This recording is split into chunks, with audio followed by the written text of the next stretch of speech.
Alors, bienvenue à cette formation sur la gestion du temps et des priorités.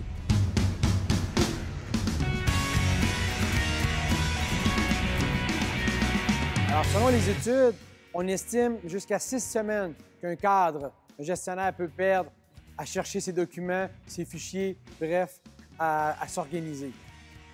Alors, essentiellement, la formation sur la gestion du temps et des priorités va faire ressortir l'importance du concept des grosses roches dans le vase. Alors, bien sûr, dans la capsule, on mentionne rapidement que les grosses roches sont en effet les gros projets, les gros mandats que nous avons. Maintenant, comment faisons-nous pour s'assurer que nous avons la bonne grosseur de roche dans notre vase?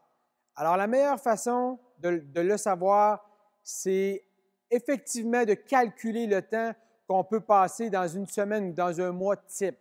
Alors, par exemple, on va prendre nos principaux projets, nos principales sphères d'intervention et à chaque fois que j'interviens dans ce projet-là, je vais noter mon temps. Donc, l'objectif, c'est qu'à la fin de ma période de référence, qu'il soit une semaine, 2 semaines ou un mois, je vais avoir la photo précise d'où je mets de façon réelle mon temps.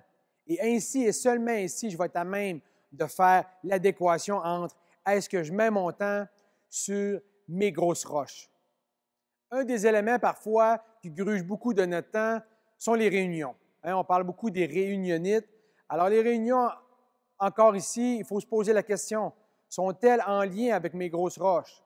Si par exemple un collègue me convoque pour assister à une réunion de 4 heures, je dois instinctivement me poser la question, est-ce en lien avec mes priorités? Est-ce en lien avec mes grosses roches?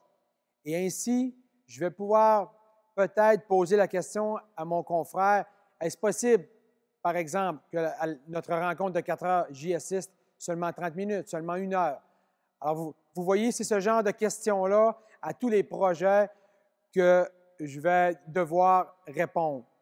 Le principe en gestion du temps et des priorités, il y a un seul principe de base qui fait la règle. Gérer son temps, c'est faire un choix.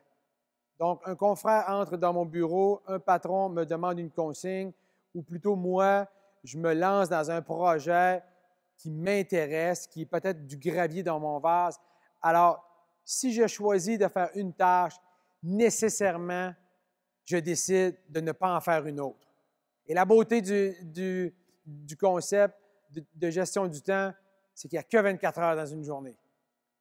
Alors, en lien avec la formation sur la performance, je vais devoir encore ici m'assurer de l'alignement et de la cohérence entre ma contribution individuelle et la contribution de l'organisation.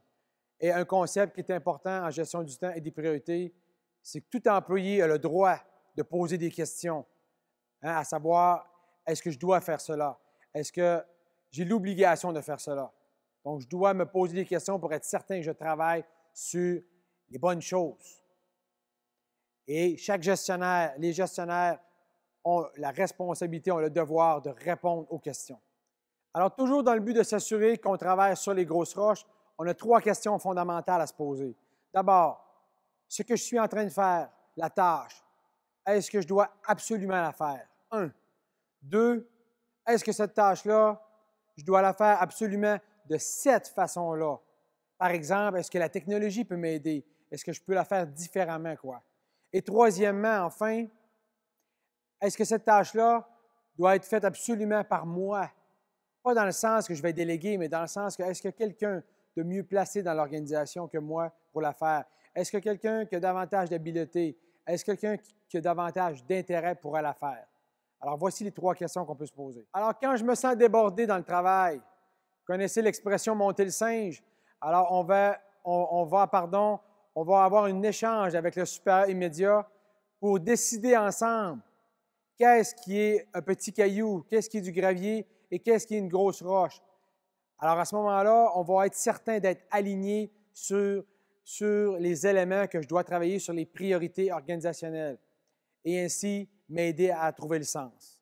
Également, un concept qui est fort important en matière de gestion du temps et des priorités, c'est que dans le fond, plus je suis haut dans l'organisation, non seulement plus je dois être au service des autres, mais quand je suis de plus en plus haut dans l'organisation, je dois être un donneur de sens.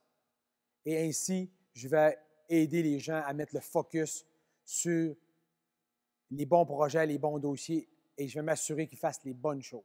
Enfin, pour terminer, j'ai mis quelques documents de réflexion à la fin de la formation.